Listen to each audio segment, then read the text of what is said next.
For coming to my channel. I am Jackie Horton, your wellness and health specialist. I am here to promote wellness and good health. The real you is breathing down your neck, begging you to manifest.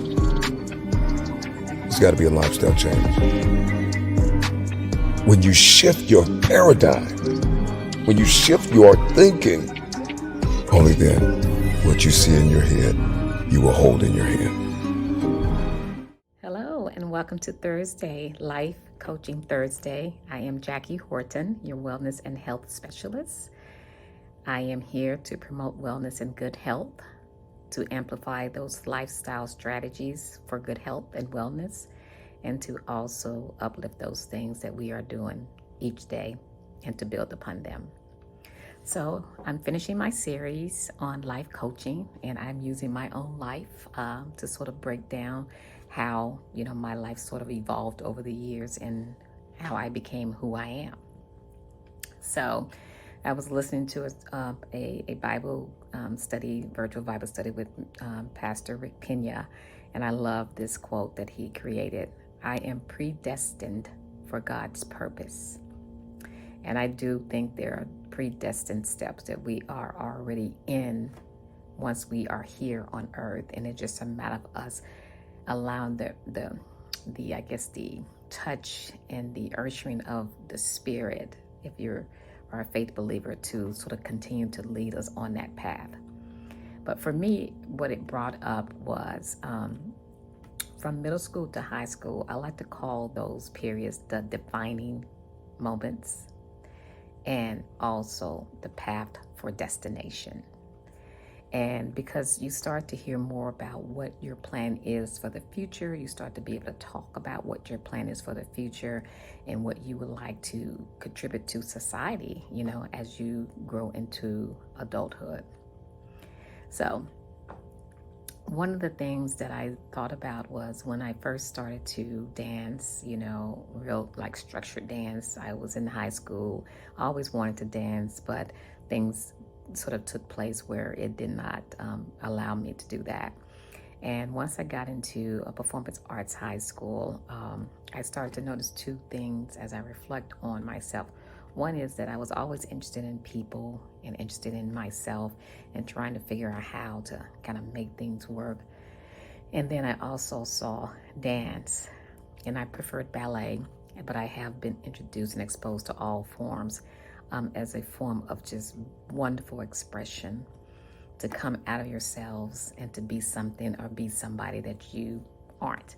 You can become your own creative artwork, or you can become your own creative person. And dance did that for me. I have always loved it. So with that, it did lead me to college, where I joined a dance education program, got a little scholarship, yay. And Dr. Byram was the dance director at that time. And she really enjoyed developing me even more so. And she wrote up a reference for me to attend a symposium and a seminar week long at Hunter College in New York. And guess what the program was for? It was social work and dance. It's a master program in social work and dance therapy. So I've been doing this for a while. Although I opted out of the dance therapy component, the dual degree, I still continue to do artistic dance, and I'll tell you more about how I sort of nurtured that side of myself.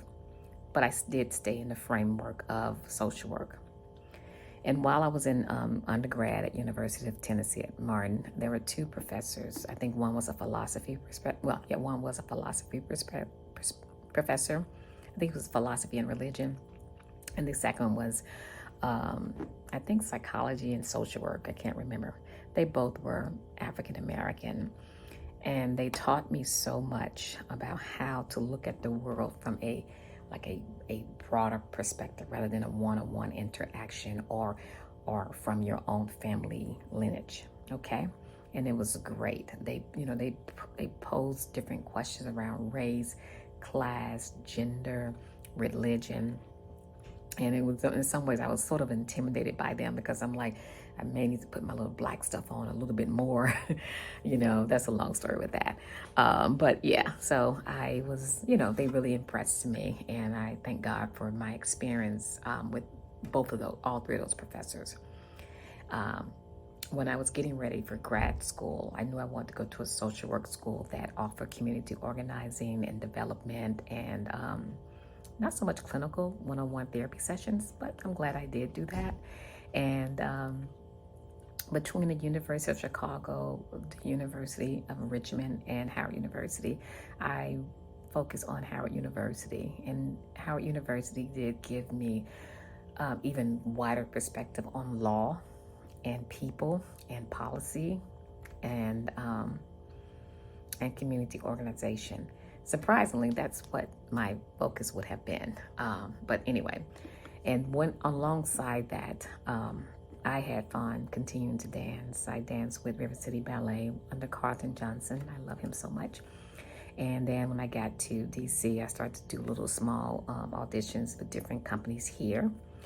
Eventually, I worked with 2 different dance schools and also sub at the Washington Ballet, the ARC program. And just had a great time of just developing. So I always tell people, I've always been a social worker and I've always been a dancer. It's just now I get paid for both. Yay. And that's the most important part. When you are predestined for something in life, it is always wise to just kind of check it out and look at it.